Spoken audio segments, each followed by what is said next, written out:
David Valk, bonjour. Bonjour. Alors vous êtes le président directeur général d'Atomise, une jeune pousse tricolore. Est-ce que vous pouvez présenter votre activité en quelques mots?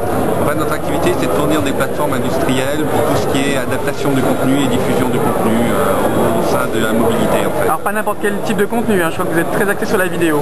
Très axé sur la vidéo parce que ça nécessite beaucoup de puissance de traitement et une adaptation de qualité, contrairement à des formats qui sont plus usuels, type image fixe ou son. Alors par exemple, une chaîne de télévision va vous voir, fournit son flux vidéo et vous vous chargez de le reformater, de le diffuser sur les plateformes mobiles. En fait, on se charge de l'adapter en effet sur les différents réseaux et terminaux, et on se charge aussi éventuellement de l'enrichir par rapport à l'ajout de logos, détection d'images, etc. Alors parmi vos partenaires, il y a Orange qui présente aujourd'hui une expérimentation HSDPA, cette 3G améliorée. Est-ce qu'on peut dire en quelques mots ce que vous leur avez proposé aujourd'hui?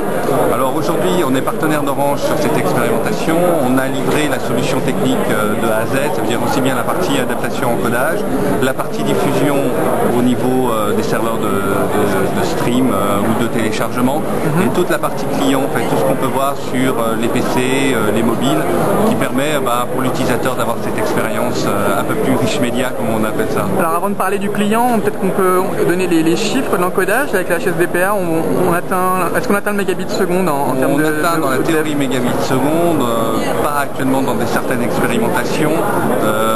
Disons que c'est une fourchette, on donne entre 500 et 1,4 mégabits seconde. Est-ce qu'on peut parler de HD, ou en tout cas faire un parallèle avec la qualité VHS, DVD, à quel niveau on se situe? On commence à parler d'HD, l'avantage déjà sur le format, on est plus sur un format 4/3, on arrive sur des formats 16/9, on arrive sur des téléchargements progressifs, et on adapte en fait aussi la diffusion par rapport au débit réel du réseau. C'est ça l'avantage aussi de l'arrivée d'HSDPA, on n'est pas uniquement sur un débit statique unitaire quand on se connecte avec la mobile.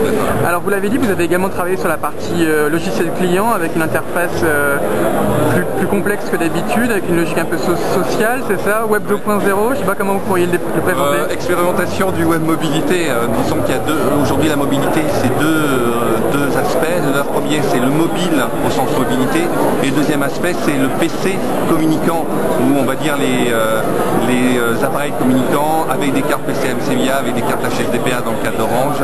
Et là vous avez travaillé par exemple sur des playlists, sur cette logique pour les PC portables. On a travaillé sur une logique de mosaïque, on a travaillé vraiment sur la logique d'expérimentation utilisateur en partenariat avec Orange, qui a défini un petit peu le cadre de son expérimentation. Est-ce que vous pourriez un jour proposer par exemple des kiosques de téléchargement en marque blanche pour les opérateurs? Oui, on pourrait, mais nous on ne fait pas de contenu, donc ça serait, je dirais, on serait un chaînon, un maillon de la chaîne. Très bien, en tout cas je vous remercie, au revoir. Merci, au revoir.